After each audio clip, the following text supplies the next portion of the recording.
Thank you very much. I want to thank the panelists for a range of very interesting provocations and comments. I would like to spend a few minutes having the panelists talk among themselves. The one thing I would like to bring up that I mentioned briefly is I'm struck by the consensus, or at least the overlap in the opinions that the museum stops too soon, or that the museum provides a kind of closure before it gets to meaning, and that the never reaches the plane of moral meaning, doesn't have a maybe it has a middle, but it doesn't have an end, an Aristotelian end, and doesn't have the larger meaning, or what Thomas calls the framework. And I think that relates to what Chuck was talking about what's going to happen in 20 years. I mean, it's a frameworkless, expensive proposition, relating to Daphna's remark, because if, in fact, we don't reintegrate our memories unless there are two things. One, we need overlap. We have to have something has to connect with what we already know for us to reintegrate. But we also, if the memory is going to change at all, and I would say if the memory changes, the knowledge will change. You can correct me. Then you also need something new to reintegrate with it. And what I hear saying is that the museum doesn't actually provide anything new. So you have a lot of overlap. And a lot of evocation and what Henri felt, but you don't necessarily have learning, or let's put it this way, even on the memory hippocampus level, you don't necessarily remember anything different because you haven't had anything to provoke you. You haven't been open, right? So somehow that seems to me to be something that perhaps we could discuss. You should be able to do in a memorial museum, one would think. Now, one of our participants just said she's had to leave, but they should have stopped with the memorial, she said. They should have stopped with the pools and the names, and we would have had, we would have had the memorial moment. So maybe it is a problem of Memorial Museum, but still I have this feeling of the stopping too soon has a lot to do with all these other socially constructed, nationally created stories of 9/11 that simply overwhelmed the narrative and restricted it and constricted it, and in a way that I'm not sure. We'll ask our experts whether this happens in other places, such as, I don't know, Norway or Oklahoma City or these other places that are trying to do memory in the midst of the ashes, to use Henri's terms. Because obviously in Hiroshima, that's been a long time in coming. The Holocaust has been a long time in coming in terms of we're not in the midst of the ashes, even if it started in the midst of the ashes.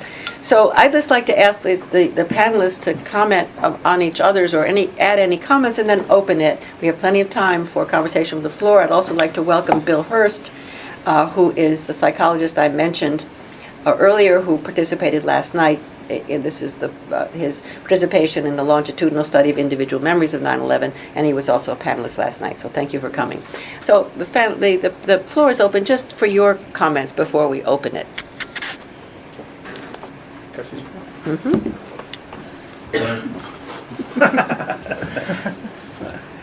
Well, I wasn't there last night, but I gather the last question was, what did you learn when you visited the museum? I don't know if I learned much at the museum, but I learned a lot today. Just two comments. It was absolutely fascinating, wonderfully diverse and interdisciplinary kind of perspectives on things. Henri was talking about the theme, both repetition, but also the theme of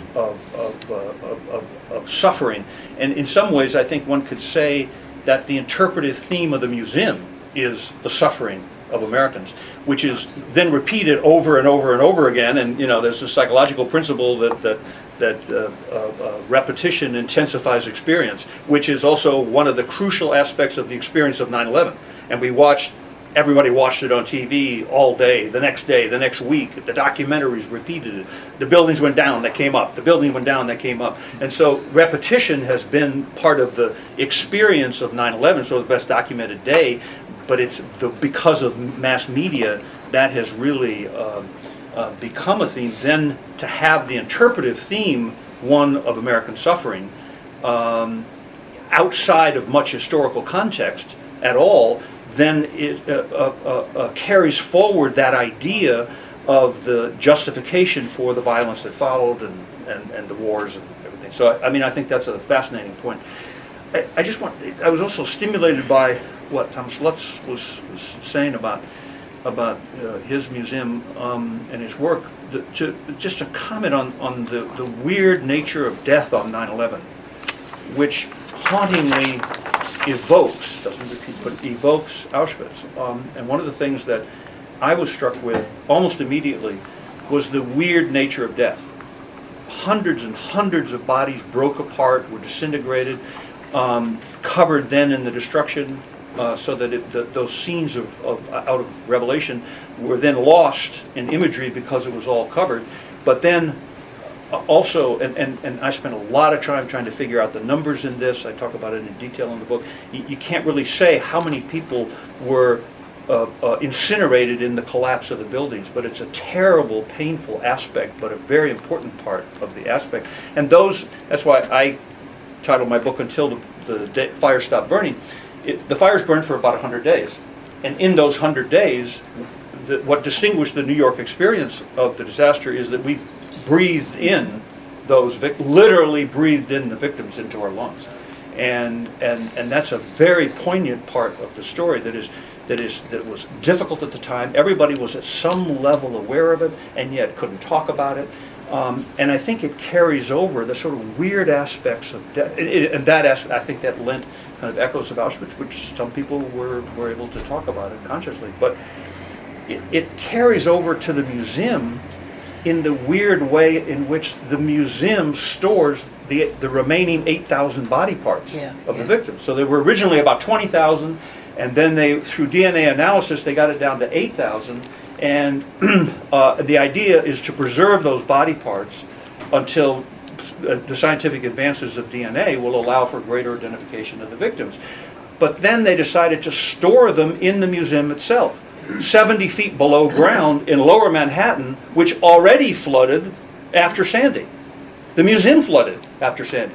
So that in terms of looking forward, it's very distressing for many families and many survivors that is it a museum or is it a cemetery?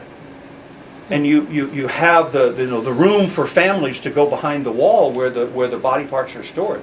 But what an extraordinary decision to decide for perpetuity to store the remaining body parts of 9/11 in the museum as you walk by, and the children are laughing and they're looking at the fire engine and they're trying to take in the artifacts. So that's all. Okay, thank you. Yeah.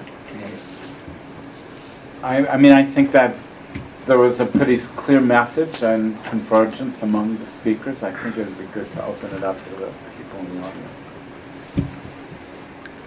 Nothing to say. From Never our pass up a chance when you have the microphone. I think no, just one small comment. I mean, about your question. You say the museum stops too close, too early. I mean, it's not completely true. I mean, if I want to go a little bit further in my opinion, there are some messages in the museum. Just one example. There is a room at the end of the practically, you were mentioning it yesterday, and I want to have a small comment about it. You have a room when prominent, or like Clinton, for example, ordinary people are answering to the question, what do you think, or what is your impression? I don't exactly remember the question. I stayed about, well, to be frank, let's say 10 minutes, 15 minutes. I didn't listen to the whole film. But I was trying, but the only question which was raised by these people was Homeland Security. Homeland Security. The question is, we fail. The CIA, the FBI, they failed. I mean, we couldn't prevent the attack. And this is a kind of a reflection about the homeland policy. I didn't listen, I didn't hear any question about what was happening outside, all over the world. I mean, one more time, there is a kind of it's a very political approach. I can understand it, of course. I don't criticize people, no. But this is something very, very specific. And another detail, this is a detail that I was very interested in because I'm working a little bit on memory and revenge and then recent. And you have a photo in the section on post 9/11, and you have many topics. One is how in Afghanistan the American army put memorials all over the territory, around 20 places in Afghanistan, all over the territory, with pieces of the steel, the columns of the Twin Towers. They brought some pieces and they put it in the soil of Afghanistan forever. Look what we've done. So this is not only a naive museum of suffering, this is also a little bit a museum on revenge. That's it. Yeah, I think it's clear that memory changes, and because the Nazi crimes are 70 years ago, so if I remember, if we have eyewitness reports collected immediately after the liberation, the people were young normally, they had the life in front of them, so they would like to make a good living. And if you have now an eyewitness, so it's totally different. It's an old person. He looks back to what he had went through during the last 70 years, also after liberation. So you can see there, because of the passage of time, memories changes, and also because of the societal background. So I remember very well in the middle of the 80s, I had an international conference in Berlin, and I would like to invite someone from the GDR. And I had to go to one official person who was a fighter in Spain in the international brigades. He was a high-ranking person now in the government, in the GDR, and it was not so easy for him to persuade him that I'm, as a young guy from West Germany with a Protestant background, that they can send people from the GDR to such a conference. 6 years later, I have been asked by Joseph Kennedy to organize a tour for him to Sachsenhausen and others, and so also I invited the same person, and he told his story as a Jew. So you can see that also because of the different background, so for him his Jewishness was not so important during the GDR time, but after the end of the GDR time it became very important, and maybe so you could see how also memories can change.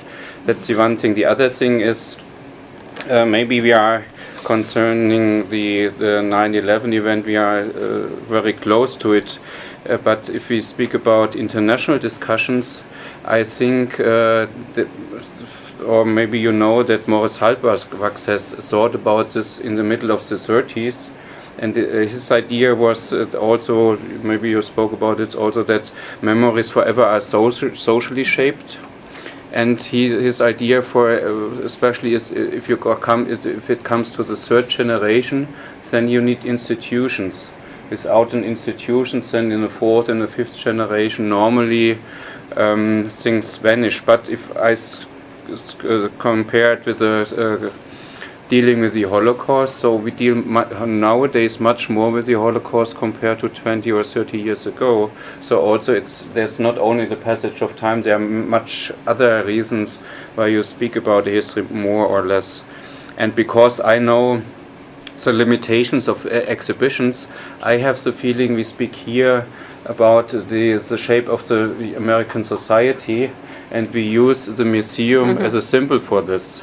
And we should be careful to overburden it, but nevertheless it's nice to have such a symbol where we can really discuss things, and I think it's important to do this. And from my perspective, especially the answers after 9/11 are the problematic thing, that the United States decided to go to war without was it justified to go to war? What's for me very problematic is Guantanamo.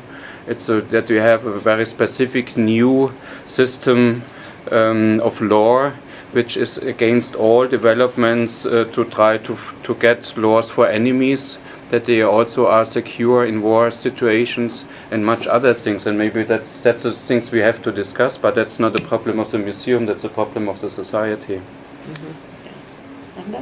I just want to add maybe one small comment, which is following conversation, a really, I think, interesting comment by Bill, which hopefully he'll share more broadly, just kind of without stating it, comes around and sort of connects in my mind with your earlier question of what have we learned, which I think really raises the question of who this is for. My feeling walking through it was that it was definitely not for me because I was there. And when I looked around, I didn't see people like me. I saw tourists. Yeah. And I think what kind of messages we think are important to convey and at what level really depend on who's the target and what the emotional meaning is. Everybody talks about sort of the emotional experience, and in that sense, if that is the key goal, I thought it was very, in that sense, incredibly successful. Pulling at those strings. I'd like Bill to make a comment, and I would just want to, we learned from the museum director last night that they have 70% of their visitors are from the United States, but only 15% of those come from New York. 15% of total. No, 15% of 70. No, yeah, 15% of 70, because 30% come from abroad. And so only 15% of those who don't go because they already know, as Daphna, and so the majority are tourists from the U.S. and abroad. And I want to pose a question to the panelists, because Brigitte Sion, who has arrived here, is part of. Can you stand up? Brigitte is a scholar of memory and part of this project from the beginning. And Brigitte has written and edited a book on thanatourism, on death tourism, on dark tourism. And I'd like to ask Brigitte, because one of the things that I see here is the same kind of attraction of the dark tourism sites in Europe, where people go. It's not about America. It's about the cataclysm. It's about the death and the destruction and the fascination with that. And I mean, they're not really coming to learn about why 9/11 happened. That's why it's a very successful museum for the visitors, as Daphna just said. And so I wanted to ask about the connection with this rising, really quite meaningful phenomenon of dark tourism or thanatourism or death tourism. And I just want to tell you one thing that happened I saw last night. Speaking of revenge, I was sitting there just opposite the small place where the photographs of the 19 hijackers are there. There was a big battle for the museum curators to get them even in the museum, all right? So they had trouble. So they're low and they're small, they're about the height of an 8-year-old, and they're You have to look down. you have to look down, and they're in a transition between one side. Anyway, so they but last night there was a man and a woman, a couple in their late 30s, very well dressed, looked educated, and she kicked the photograph, and I thought, wow. She went like that. Wow. And Alice said last night that when they were designing it, many people suggested that they put them on the floor. They put them on the floor so they could step on them. So I think you're right about revenge. I was quite shocked, actually, really. I mean, so it is definitely there. That whole aspect of it is clearly speaking to the socially constructed, national memory that you've talked about. So, Bill, can you have some comments, and then Brigitte, maybe? Two comments. Wait. Two comments. One is just in passing that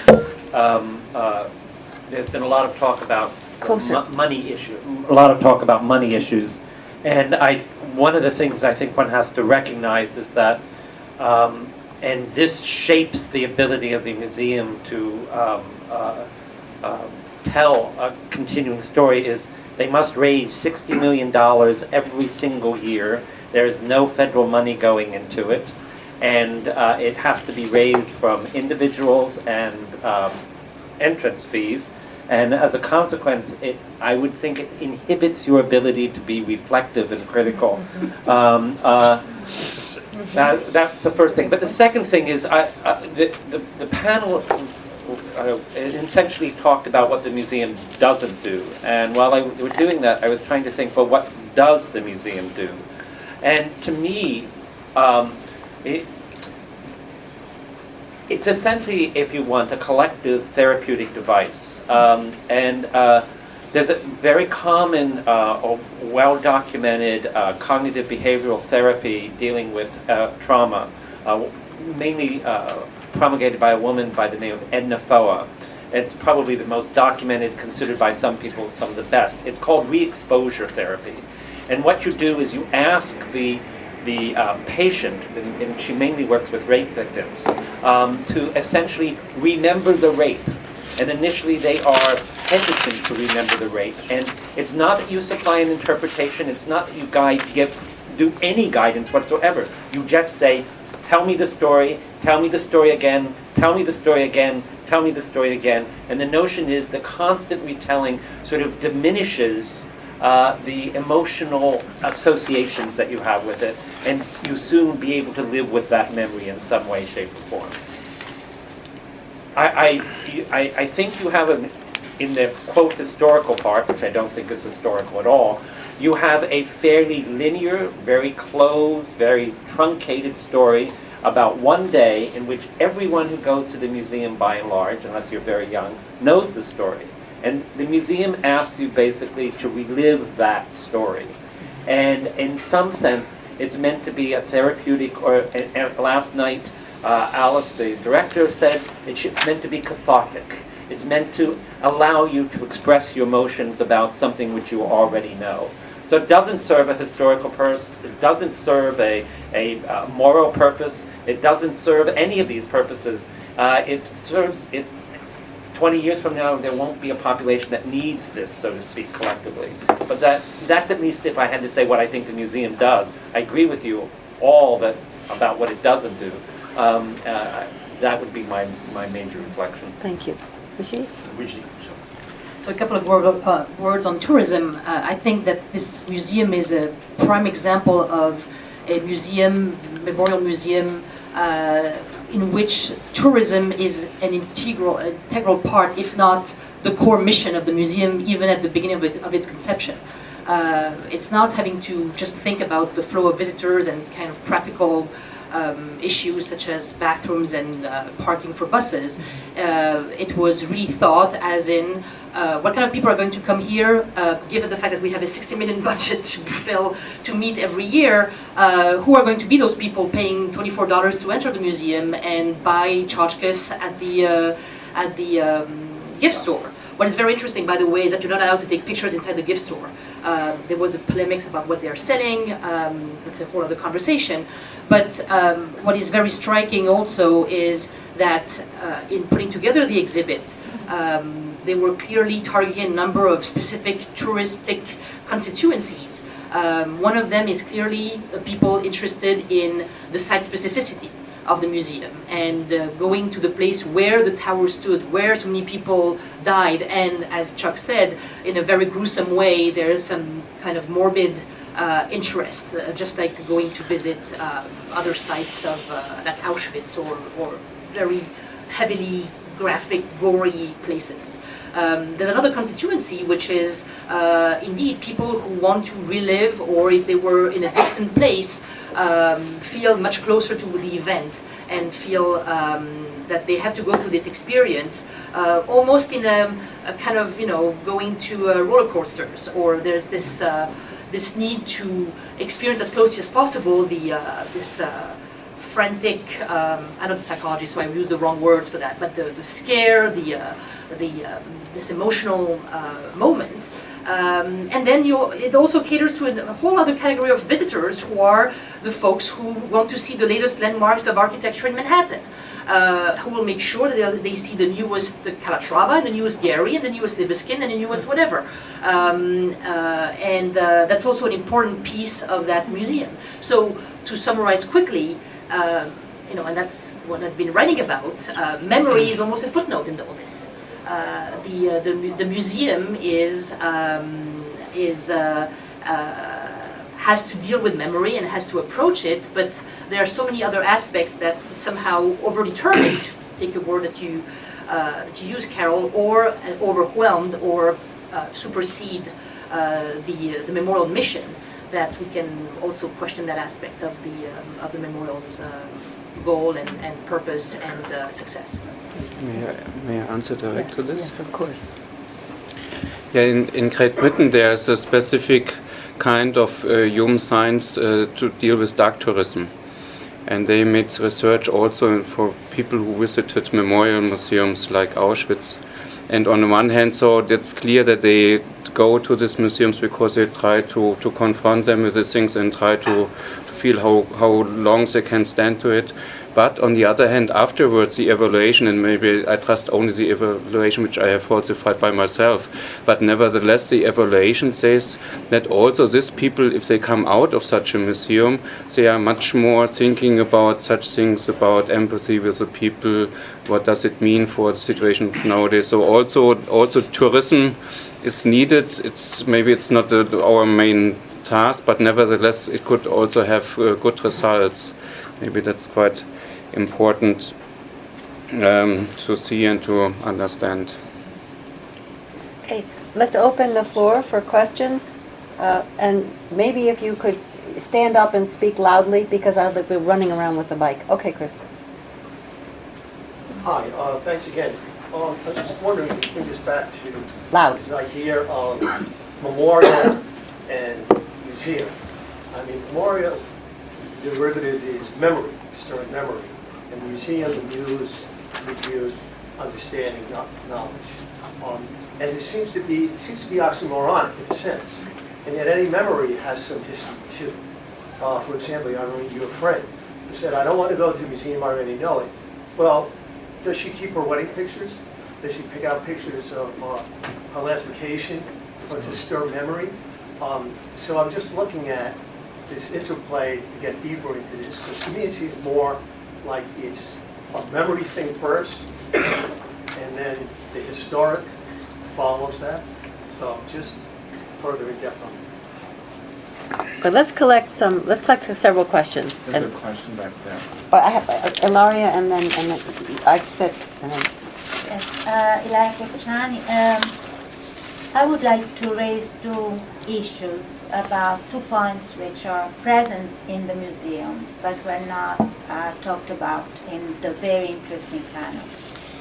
Point number one, the movies. I was really offended by one of the movies, the one showing the attitude of the political leadership of the United States at that point.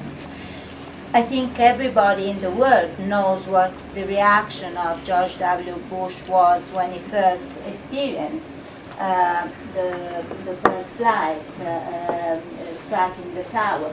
But what you see there is another memory of the event. So in so many words, there is a kind of political part of the museum which has an aim, in addition to all the others which were quoted, which is to erase some sort of memory and to replace it by another one which is going to be important for the next generations who probably don't know these things. Second point, I'm very interested in the way art is used in history museums. And I was very struck by the way the metal pieces of the remains are exposed. I had just read one of the last books by François Hartog, where he publishes images of art dealing with the problem of catastrophe or great shocks. I couldn't help but thinking they are exposing these pieces of metal as if they would expose works of art.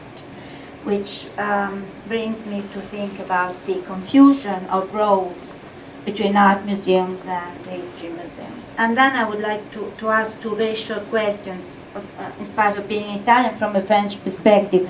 Is this a presentist museum? And is it a, I can only say it in French, is it a museum, a musée événementiel, since it is on an event, but is it a museum which relates to event and sticks to the event, or does it freeze the event into some sort of more abstract context? Thank you. Thank you. Thank you. And then, yeah, maybe you can pass that back. Thanks. Hi. It works. It's on. Yes, yes. Just speak right closely to it.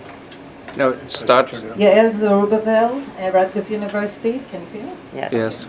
So what I would like to raise is actually what I think is an underlying issue of disagreement about the concept of museum.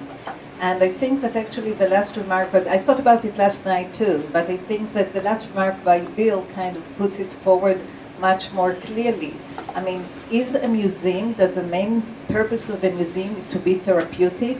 I can totally understand the idea of testimonies, the ideas of repeated. We talked yesterday night about cliches, that it's comforting, that is important for the individual. But I'm not sure that that is really part of the designation of museum. It might be much more for a memorial. Then another observation about, the kind of tension between the detailed presentation of the event, minute to minute, the images, the visual objects that give a handle over the event that is actually so totally misunderstood that there is a tremendous void, almost parallel to the void of the towers themselves. And I think it's not just the issue of the museum as a museum. I think it's the total lack of ability to tell a story. And here I actually agree with Jeff Alexander.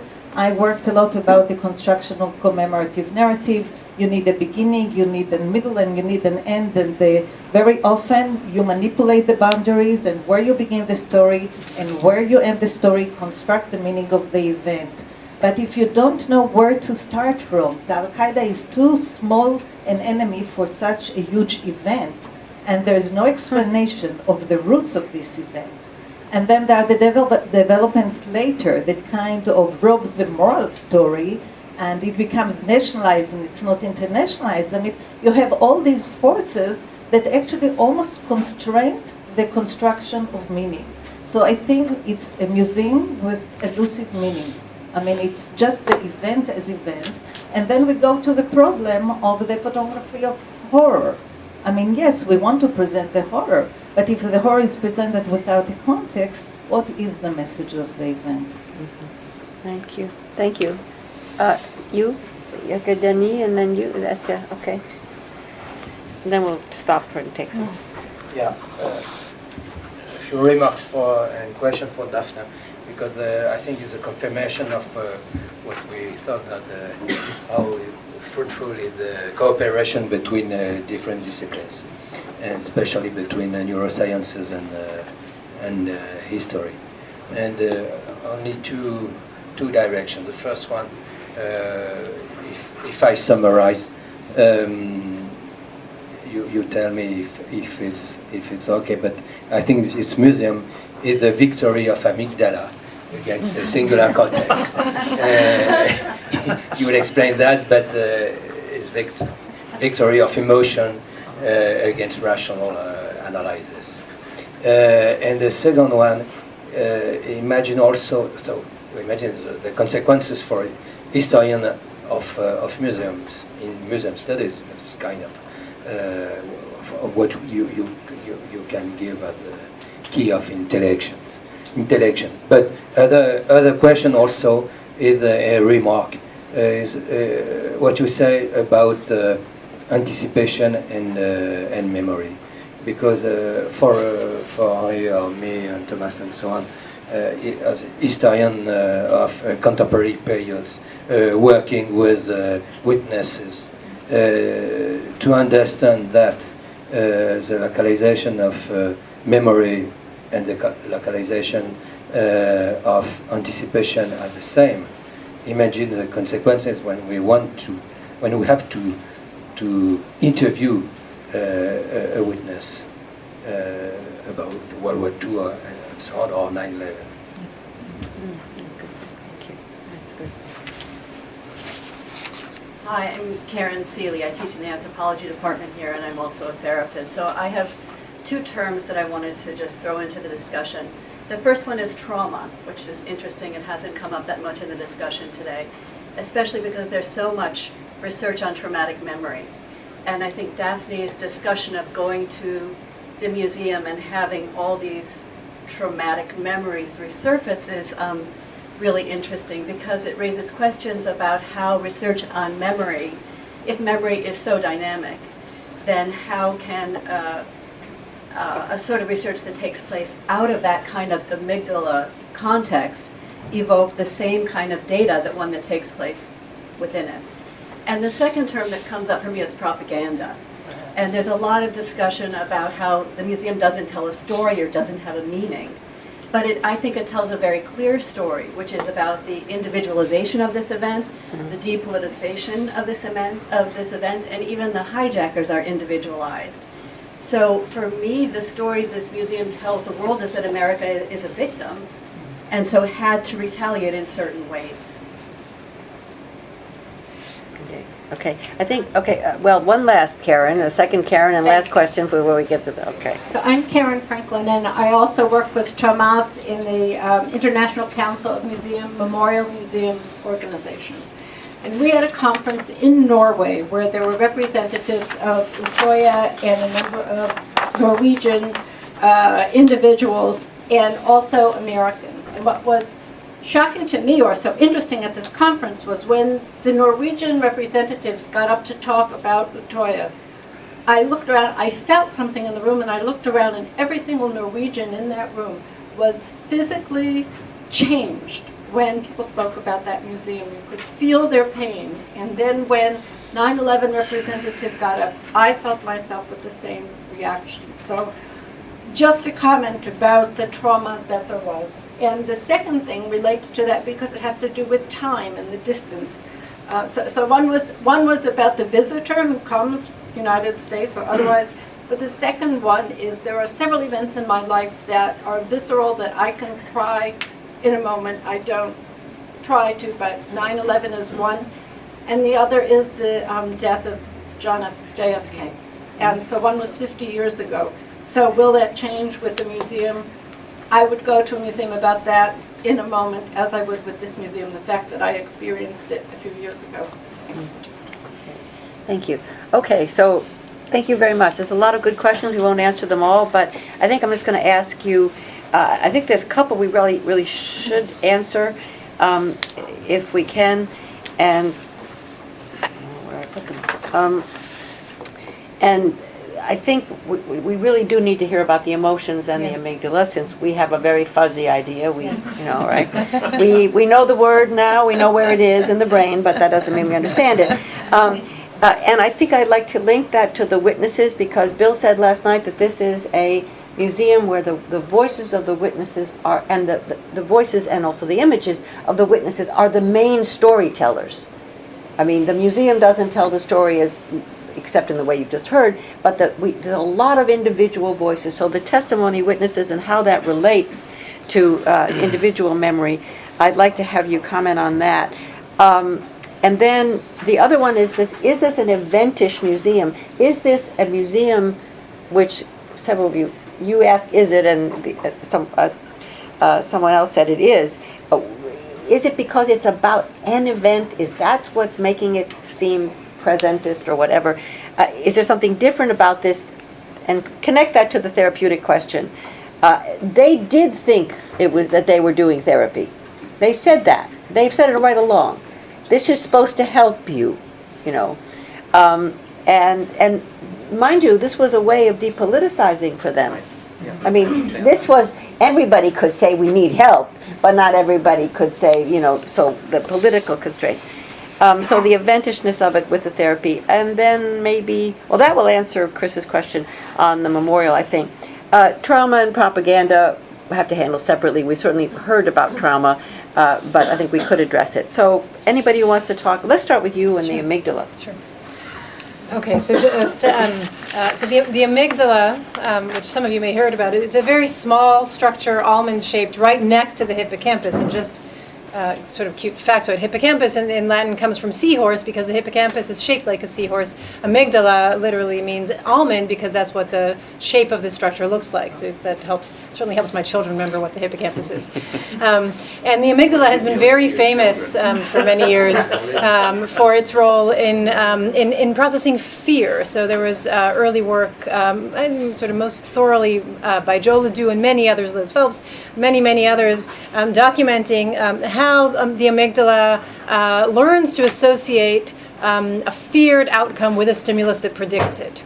And the fear is, of all emotions, relatively easy. I mean, I don't want to give a whole lecture, but it's relatively easy to study. So there's been a lot more work on fear. And there's no question that the amygdala plays an important role in fear. And the amygdala also, no question, sits right next to the hippocampus and has very prominent projections to the hippocampus. So one thing we know is that when something very scary happens, the amygdala helps reinforce memories for that, kind of in interacting with the hippocampus and sort of strengthening the hippocampal memories. That's been the story for a long time. There's no question that happens. There's been some recent questioning, and this is, I don't want to raise questions we can't answer, but I'm going to do it anyway, about is it really a special fear part, or is it really all kinds of emotions? So one thing that's changed the field over the last 10, 15 years is we now can study humans in the scanner, and people were seeing the amygdala responding to happiness and excitement and a lot of other things. So there's been some dialogue about how do we know it's really fear? Maybe fear is just a more strong emotion, so we're just seeing things related to fear, but maybe it's a little more complicated. And then on the flip side, myself and others have argued that you don't really need, in the general question of how do emotions shape memories, that emotions will shape memories in lots of ways, and so in that sense I'm a complete misfit here because a lot of my work has been about how good things shape memories, and I know that's not interesting at all. Well, yes, it is. Tell us about it. But so so basically the idea being that there are other ways in which the hippocampus and the strength of memories is and their relevance is shaped by how much we care essentially about what we're learning about. So the comments about amygdala versus cingulate cortex, I like it's basically asking, is this just an overpowering emotional response that's keeping us from being able to reason about the meaning of things? And yeah, I know, obviously don't have a real answer to that, but I think it's worth, there's no question that the cues put out there in the museum are certainly evoking a very strong emotional response, and if we could scan people's brains, there's no question that we'd see very strong responses in the amygdala. It was very, scary. Well, Tally Sharelson, his work on the amygdala 9/11. Yep. Yeah. Right. So there's. So that only worked. Wait. No in-group talking. Explain. The study was they put people in the scanner 6 months after 9/11, and you got an amygdala bump, if you like, only if you were close to ground zero at the time. But if you were living uptown in around Columbia, you did not get that activation level. So not every visitor is going to get an activation level, would be based on that study, would be my summation. That's why in my interview work, I emphasize what I call zones of sadness. Yes. And really found in the survivors and witnesses a very different texture of experience from those who directly experienced death, from those who saw the event but didn't see people die, from those who were in New York and had experienced the chaos without either seeing or experiencing the death. There's also a fourth zone, which is television. Right. Okay. I want to say that I don't think that the experience is only about suffering. If you really look at what's going on there, you also see a lot of redemption and the spread, and a lot about altruism and people dying by helping other people. And the point of my presentation was partly that this was very much a part of the 3 or 4 days or the week or 2 or 3 weeks understanding of what happened at that site. So it was not only emotional, there was a big story told about the idealized communal America and even its expansion to the world. There were constant references to the other people who identified with Americans. And everybody in tiny little towns, like America, New York was really hated and despised, so was Wall Street. In the wake of this, all of that was gone. There was a giant, beautiful community. What happened then is that because of the actions of the government, this idealized civil sphere, in a sense, was broken, and a narrative of conflict and fragmentation and deceit was substituted for it, which makes it now impossible to tell a story beyond the 2 or 3 weeks of what happened then. And that's not a reflection of the museum, in my view, but a reflection of social reality, which is stunted, so that, in a sense, the United States and perhaps the world has learned really nothing. So nothing can be told about the learning, because nothing was learned.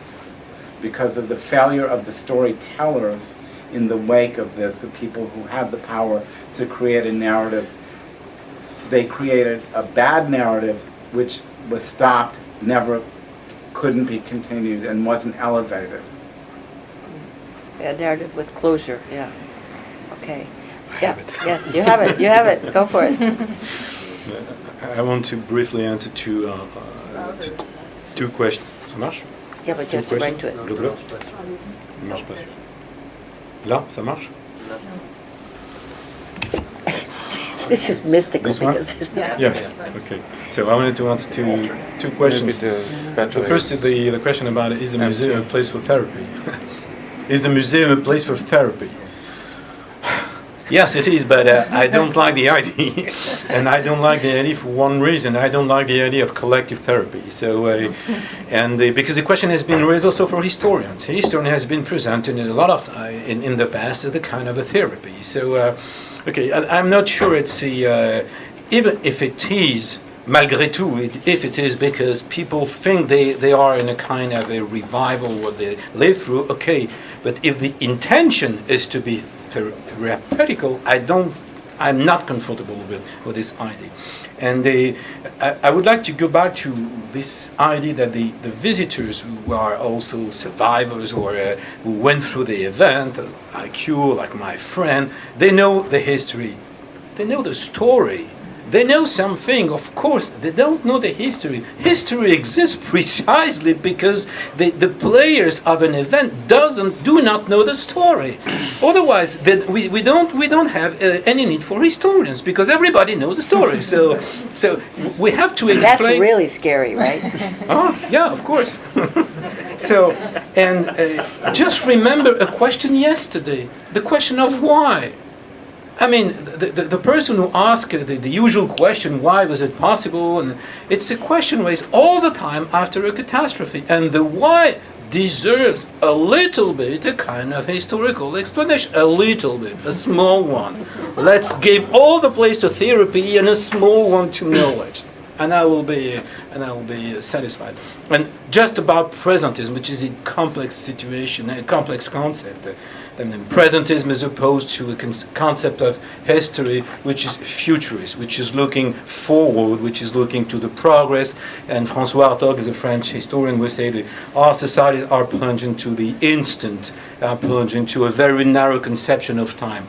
So my first reaction would have been to say, yes, it's more or less a presentist museum, merely a musée événementiel in the French sense. I mean, very narrow on a very precise event. Okay, but if I look to the whole thing, I'm coming to New York. I go to the World Trade Center, and then I see the pools, and then I enter into the museum, and then I get out. What is my feeling as a member of this old Europe? I mean, this is a place for. We have been attacked. We've gone through this event. We succeeded to overcome the whole message of the site, we actually won. So it's not at all present, it's a future, and it has something to do with propaganda. I agree with this, so that's not necessary to repeat it. Maybe I should add some new perspectives. First of all, what we can hear here is it's hot history. So everyone is really keen to get in contact with the discussions about this, and I think that's a good thing, because now so many people are interested in this, and hopefully not only here but also in a society, and this can also help to change attitudes. And for me, maybe if I would be the curator of this historical or one-day exhibition, I would like to open it at the end, so that also we could hear that so many people have different approaches to this, and it's good to have these different approaches and to discuss this and to see what you think and to learn from each other. That's the one thing. The other thing is, I think that in the museum they have the voices of the people. Many of them died afterwards, so of people who were affected. I think that's relatively new in museums, so we have this since the end of the 70s. Before this period of time, we had only museums who explained the structures, who explained the works of the kings and of the people who ruled the country, and not of the average people, of the people who suffered under the regime. So that's a good invention. The question is what you do now with this change of perspective. That's but nevertheless, I think that we have these voices. It's quite good. Another contradictory, if you speak about a memorial museum, is on the one hand, maybe Adorno said it in connection with the Auschwitz trials. Our task, he means we as Germans, is to commemorate the victims, not forget them, to give them back the names. But the more important task is to deal with the perpetrators, because on the perpetrators is a risk that it could happen again. And that's a tricky thing here, because if you would like to prevent such a thing, then you have to deal with this issue much more. And I think that's for a society, especially here, it's much more tricky to do this instead of commemorating the own people. Daphna, can I ask? Yeah, go ahead. I want to. Just a couple of things. It's such an interesting discussion. Henri, I also don't like collective therapy, as it's bad for my practice. So, I was sure. What Jeffrey was saying about that idealized community, I think connects with this issue Karen raised about propaganda, because there was a brief period. I think it lasted about 2 weeks when you could look at people in the subway, and that was that sense of community, and it was quickly lost, but it was a very important moment for New York, because it was so unusual, and everybody experienced it, that sense of looking people in the eye. And what I think happened was it became quickly, once it was lost, it became quickly idealized, and then got politicized and became instrumental in the propaganda. So that, the war in Afghanistan started October 7th. By December 2001, Bush had an approval rating of 91%. Seldom reached by anybody in American history. So it's an extraordinary moment, I think, which is very much related to that. And the other thing about trauma, these fascinating statistics about 15% of the 70% don't want to go, and you know it. My own feeling, just psychologically, is that people instinctively don't want to be re-traumatized. They have a sense of what the museum represents, and therefore it's sort of psychologically dangerous. And they're making very intelligent psychological decisions about not going, so that somebody can come in from Kansas. They want to know, and they're death tourists, and which is a fascinating term. And just one thing about the names, and then this started. I didn't realize this was since the 70s, which is fascinating in terms of the history of museums. There's a problem with listing all the names, because there were undocumented workers in windows on the world. They are not named. We don't know who they are. So the precision of the counting And the listing of all the names, and of course there was a big political controversy in the names. You know, the firemen wanted to have their names bigger, and they wanted to have it identified as what their rank was, and that was so their death mattered more. Thankfully, they worked that out. But they're missing names, and there's no acknowledgement of how many people were there who were undocumented workers who died that day. And that's a question which the museum certainly doesn't ask. There's nothing in the artifacts, and it just hangs out there. Can I just ask Daphna to comment, and we will come to the art, Ilaria, I forgot that, to comment on this question of the importance of witnesses in memory now, and what are we dealing? We're dealing with individual memories, usually far longer in the past than for 9/11. I mean, if you're talking about World War II memories, you're talking about older people or the comfort women in Asia. But even the 9/11 memories that Bill's group studied, what do we do from the point of view of psychology and neuroscience with the witnesses' stories? Taking into account Henri's point that the whole point historians exist is because when you're in something, you don't see everything. You can't possibly see, and that's our job, right?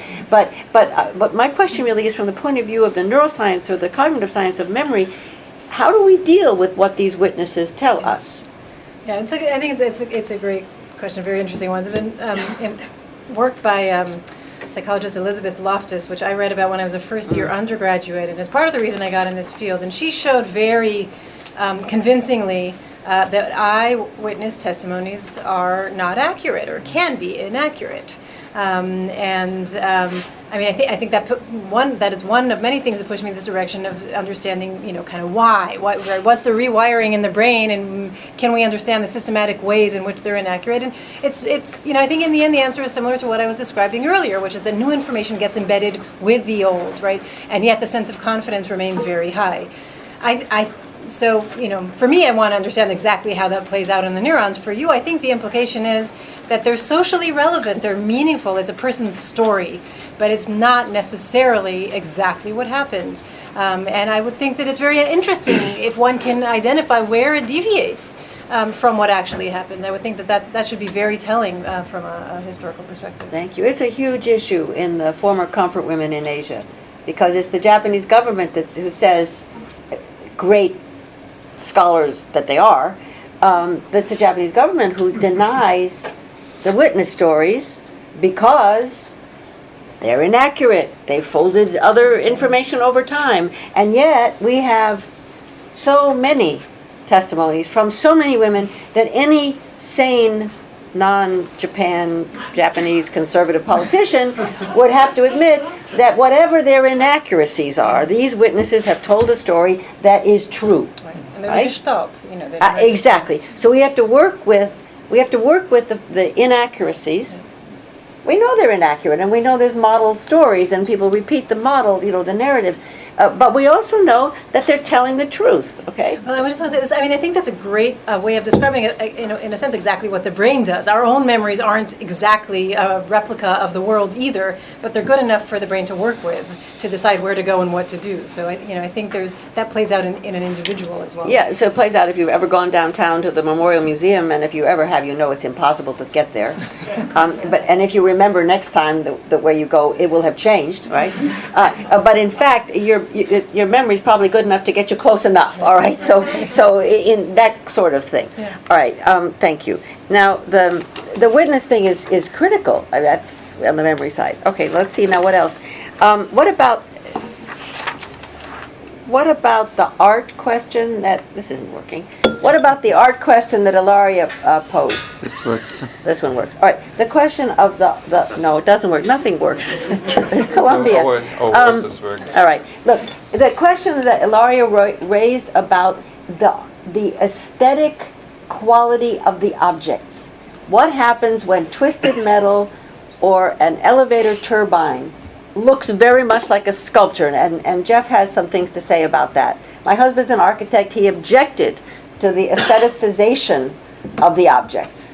He says, I don't like that. I would have made them uglier and less, But Jeff, so on the question of the art, the aesthetic aspect of the objects, can you comment? Because I know you have things to say, but just holler.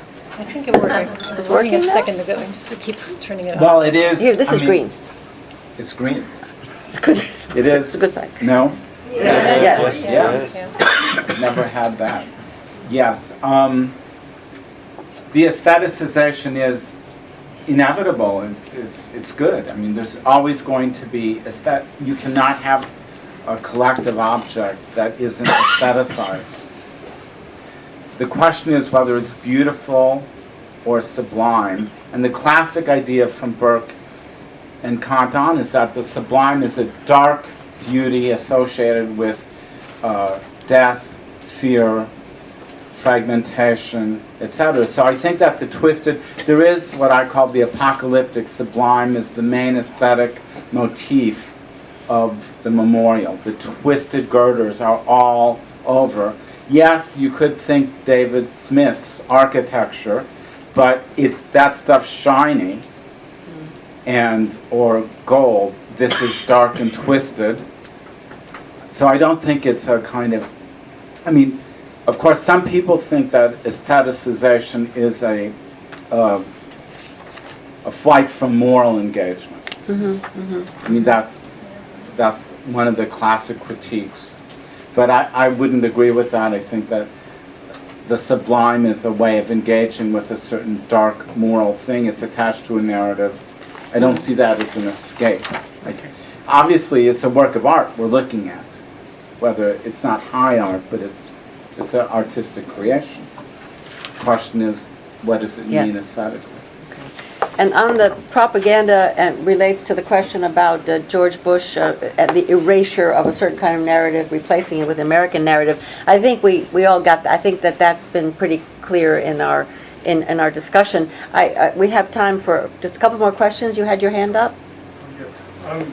Oddly enough, my question fits in with what Jeff Alexander was just mentioning, and I guess one question, one of the way the. Do I need that? I think. I'm not sure it's working. I think it's going to work. So. One of the features of the museum was the use of relics.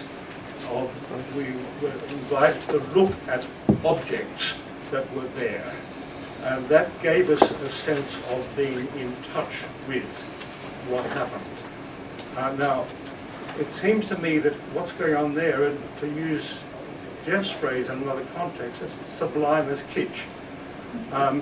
We know what we think before we go to the museum. We know it's horrible. We go there not to learn that it's horrible, we go there to experience its horror in safety, because we know we're in a museum, but we have this kind of empathetic contact with what happened, and also the feeling of how horrible it is, and also, this is the kitsch aspect, how good we are to recognize how horrible it is. We don't have to do any hard work about it, we just have to respond emotionally, and that's pretty easy. It's not the kind of art or presentation which invites or demands thought and reflection on loss, but not reflection on meaning. Thank you. I hope you heard that. It didn't work, but thank you. Any other comments, questions? Yes, here, over here. Just speak up very loudly, yes. Thank you. First of all, thank you for such stimulating comments. My question is for Charles Strozier, but it also implicates very much Bill Hirsch's study, so maybe both of you can respond to this. When you were describing the trajectory of your research, you made a distinction very briefly about capturing a direct experience with an event versus capturing more of the memory work. And I was curious if you could elaborate on this transition for your respondents, of transitioning from engaging directly with something and then engaging in memory work, especially in light of your perspective that we're in such a rush to remember. Thank you. Okay, one more question and then we'll have the final comments of the panel. Any other comments or questions? Yes, here. I think I wanted to also engage what the previous gentleman said, which was that I think I wonder if in the sort of memorial nature of the museum there isn't also a rejection of a requirement for further reflection and further meaning, in the sense that people who visit such a memorial museum are acquitting themselves of personal individual responsibility or engagement in the long term by having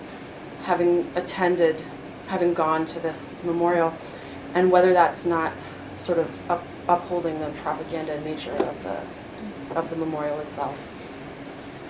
Thank you. Okay, that's good. Thank you. These don't work. It's just silly. Okay. All right. So maybe a comment on the sublime as kitsch. I mean, we need in this museum to talk about the kinds of objects and artifacts.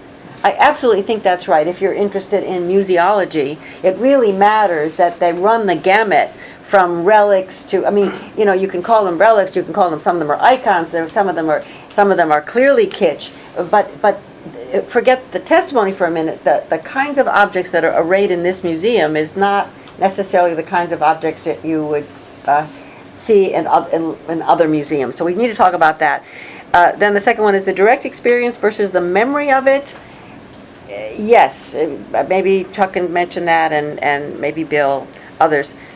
And then the last one is interesting. It relates to both Jeff and Henri, which is, you go to the museum, you acquit yourself of responsibility.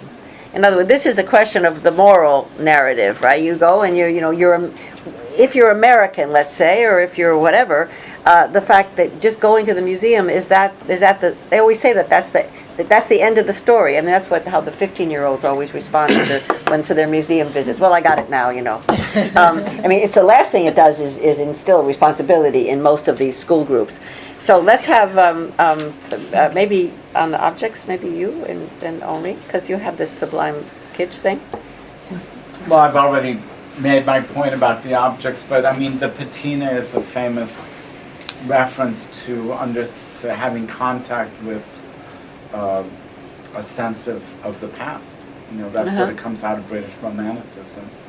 I mean, I guess the message, to me, I wanted just to question whether it's propaganda or idealization. Of course, they can both have, I would say this is a truncated trauma process at a collective level. A collective trauma process says who was responsible, who were the victims, and what can be done to prevent this from happening again.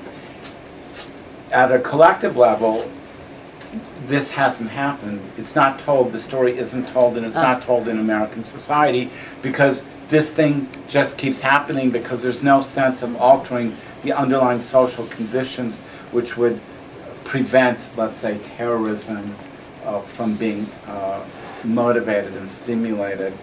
And so the U.S. and some of the Islamic world is in a kind of circular process of this museum or this experience might have provided a way of thinking, as the Holocaust Museum does, to get beyond a certain kind of circumscribed morality, and it fails to do that. Very good. Okay, and Henri, you had your... Yeah, it's probably a banal remark, but if you create a museum and you decide to put artifacts, you will have a statization. I mean, how can you avoid it? So, and I will defend a little bit the museum. I mean, about this, for example, you have at the corner this piece of a concrete, the last column? Yes, not the last column. There is a piece of the building completely smashed with the steel, with the concrete, and probably with remains. Yeah, with the squished one. Yeah. So, deposit. Okay, so composite. So, okay, it's. I didn't like the idea, but I just remind what was a tradition in Europe. I mean, after World War I, many villages which were destroyed by the war were kept in the same shape as they were in 1915 or 1917. The most famous example is Oradour. You go to, I went to Oradour. World War II, yes. And another example, this is the same tradition. I went to Oradour a few months ago. This is absolutely extraordinary. The old village is absolutely magnificent. I mean, it's really kitsch. And the message is there is a political message. Look what they've done. Sorry, but look what they've done. But one of the problems was to maintain in the same shape the old village.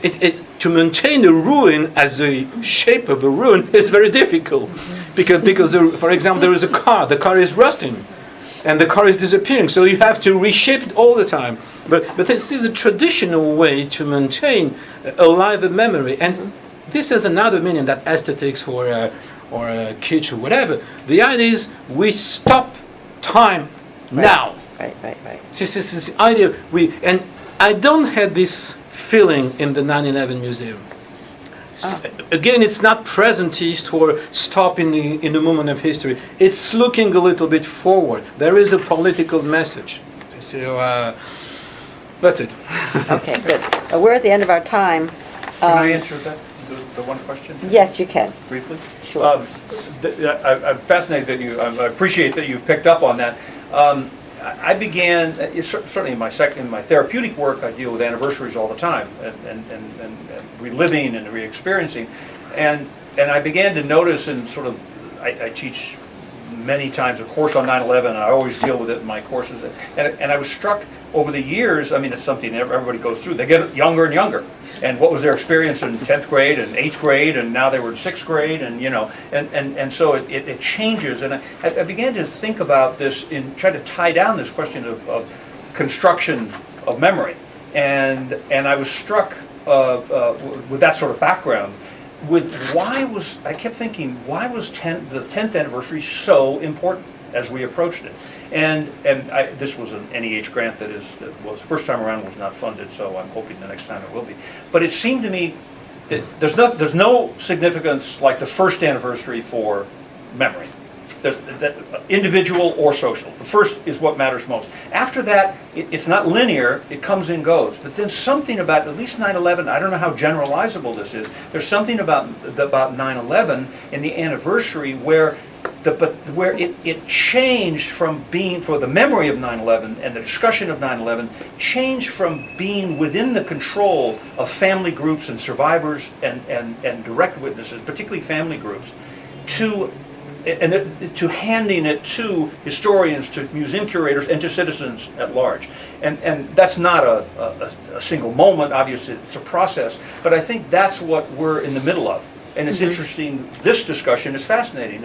And I mean, just very concretely, this woman who her son died, Sally Reaganhart, and no one was more active in the family community and got a lot of people angry, but she, you have to respect her, and her son Christian died. And I had many conversations with Sally, and she said, like in 2000, the year before the 10th anniversary, she said, I will have nothing to do with it. I'm done now. I can't be in the families movement anymore.